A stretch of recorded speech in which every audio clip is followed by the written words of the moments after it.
Hi అండి. ఇవాళ రాగి సంకటి చేస్తున్నాను. ముడి బియ్యంతో రాగి సంకటి. సబ్స్క్రైబర్ ఒక ఆవిడ అడిగారండి. ముడి బియ్యంతో రాగి సంకటి చేసి చూపించండి. కుక్కర్‌లో తేలికగా చేసుకునే పద్ధతి చెప్పండి అని చెప్పేసి ఆవిడ అడిగారు. ఆవిడ కోసం ఈ రెసిపీ చేశానండి. దీనికి కాంబినేషన్‌గా నేను టొమాటో చట్నీ, ఫిష్ కర్రీ కూడా చేశాను. ఈ టొమాటో చట్నీ స్పెషల్ ఏంటంటే టొమాటో పచ్చడండి. అంటే మనకి రోలుతో ఏమాత్రం పని లేకుండా పాతకాలం అమ్మమ్మలు, నానమ్మలు చేసే నాటి రోటి పచ్చడన్నమాట. చాలా టేస్ట్ బావుంటుంది. ఈ ఫిష్ కర్రీ ఆల్రెడీ నా యూట్యూబ్ ఛానల్‌లో అప్లోడ్ చేసే ఉంది. కావాలనుకుంటే చూడండి. ఈ రాగి సంకటి తర్వాత టొమాటో చట్నీ రెసిపీ కూడా నేను అప్లోడ్ చేస్తాను. ఫస్ట్ అయితే ఒక కుక్కర్ పెట్టుకొని దానిలో ఒక కప్పు ముడి బియ్యం తీసుకోవాలి. ముడి బియ్యం తీసుకొని బ్రౌన్ రైస్ అంటారు కదండి అది.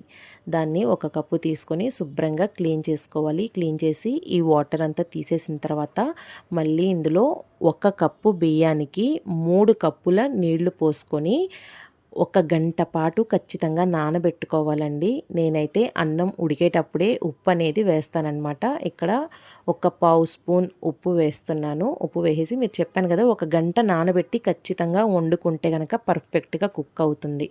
మనం కుక్కర్ మూత పెట్టేసి 3 విజిల్స్ మీడియం ఫ్లేమ్ మీద పెట్టి ఉడికించుకోవాలి. హై ఫ్లేమ్ కాదు, లో ఫ్లేమ్ కాదండి, మీడియం ఫ్లేమ్ మీద 3 విజిల్స్ వచ్చే వరకు ఉడికించుకోవాలి. మీ దగ్గర ఒక టైం లేదు, అప్పటికప్పుడు వండేయాలి అనుకుంటే గనక ఈ ముడి బియ్యాన్ని ఒక్కసారి మిక్సీలో వేసేసి పల్స్ లాగా తిప్పారంటే అది నూకలాగా అవుతుంది. దాన్ని వండుకున్నారంటే నానబెట్టాల్సిన పని ఉండదు. ఎందుకంటే నూక అనేది తొందరగా కుక్ అవుతుందన్నమాట. 3 విజిల్స్ వచ్చిన తర్వాత చూసారు కదా అన్నం ఎంత మెత్తగా అయిపోయిందో.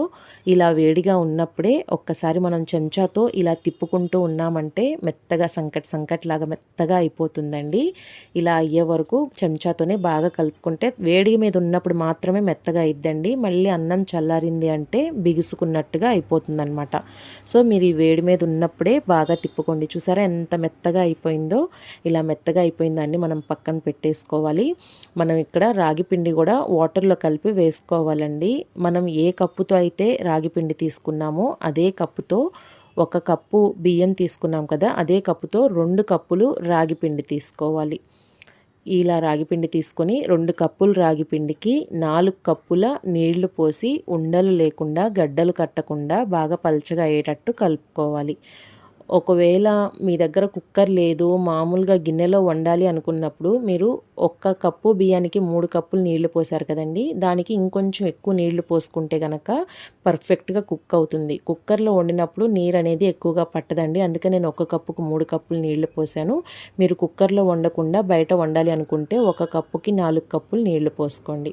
చూసారు కదా రాగిపిండి అంతా బాగా ఉండలు లేకుండా కలుపుకొని మనం ముందుగా ఉడికించి పెట్టుకున్న ముడి బియ్యం అన్నం ఉంది కదా, అందులో వేసి బాగా కలుపుకోవాలి. ఇదంతా బాగా కలిసిన తర్వాత మళ్ళీ స్టవ్ ఆన్ చేసుకోవాలండి. స్టవ్ ఆన్ చేసుకుంటే ఈ రాగి పిండి అనేది చిక్కబడటం మొదలవుతుందన్నమాట. చాలా తొందరగా చిక్కబడిపోతుంది. మీడియం ఫ్లేమ్లో పెట్టుకొని తిప్పుకుంటూ ఉంటే మనకు ఒక ముద్దలాగా తయారవుతుందండి. హై ఫ్లేమ్ పెట్టుకుంటే మాడిపోతుంది, చూసుకోండి. మీడియం ఫ్లేమ్లో పెట్టుకొని చూసారా ఈ విధంగా వాటర్ అంతా ఎగిరిపోయింది అనుకున్నప్పుడు దీన్ని మనం చక్కగా కలిపేసుకొని మూత పెట్టేసి ఒక్క 10 నిమిషాలు లో ఫ్లేమ్లో పెట్టుకొని ఒక్క 10 నిమిషాలు మగ్గించామనుకోండి, ఆ రాగి పిండి పచ్చి వాసన అనేది ఏమీ లేకుండా తింటున్నప్పుడు టేస్ట్ బాగుంటుంది. ఇప్పుడంతా కలిపేసి మూత పెట్టేసి ఒక్క 10 నిమిషాలు మగ్గించాలి. 10 నిమిషాలు అయిన తర్వాత స్టవ్ ఆఫ్ చేసి తీసి చూస్తే చక్కగా కుక్ అయిపోయి ఉంటుందండి. చూసారా మనకు ఒక ముద్దలాగా వచ్చింది. మనం ఇందాక వేసినప్పుడు చాలా లిక్విడ్ లాగా ఉంది కదా, ఇప్పుడు ఒక ముద్దలాగా తయారైపోయింది. ఇప్పుడు దీన్ని మనం ఒక గిన్నెకి కానీ ప్లేట్కి కానీ కొంచెం తడి చేసుకోండి. లేదు అనుకుంటే ఆయిల్ కూడా రాసుకోవచ్చు. తడి చేసుకున్నా పర్వాలేదు.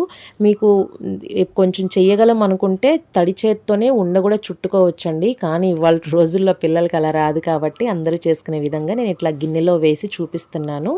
చూసారు కదా నేను గిన్నె కొంచెం తడి చేసి అందులో కొంచెం ముద్ద వేసి తిప్పాను. ఇట్లాగ రౌండ్ షేప్ వచ్చేసింది.